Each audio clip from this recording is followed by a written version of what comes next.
নমস্কার বন্ধুরা, তোমরা এখন সকলেই জেনে গেছো এটা আমার সিম্বা। তো সিম্বা বসে আছে লাঞ্চ খাবে বলে, দুপুরবেলা ভাত খাবে বলে।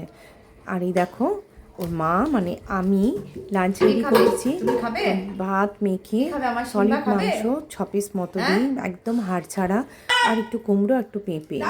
আর ভাতের ডেচকি যদি আওয়াজ পেয়েছে ব্যাস একেবারে লালা ফেলতে শুরু করবে আর পাগলের মতো করে জানো।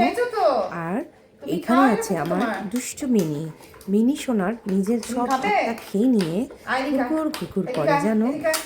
আর খুব দুষ্টু, মাংস চুপি চুপি চুপি করে চুরি করে নিয়ে সোজা ঢুকে যাবে টেবিলের নিচে, আর ওখানে বসে বসে ও মাংসটা খেয়ে আবার আসবে।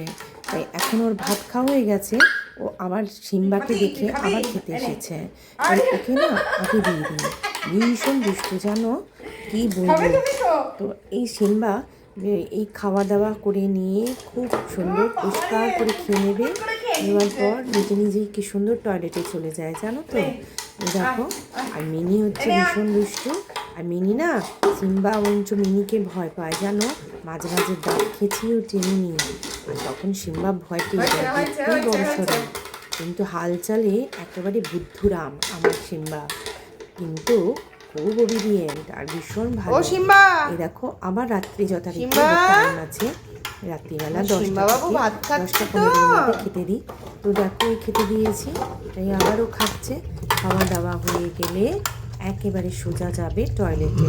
যেই বলবো যাও যাও বাথরুমে যাও, ঠিক বোঝে। আর বাথরুম পেলে আমার বাড়ির যারা ডগি আছে কেউ কিন্তু এখানে ওখানে সবাই বাথরুমে ওরা চেনে, একতলা থেকে 3তলা।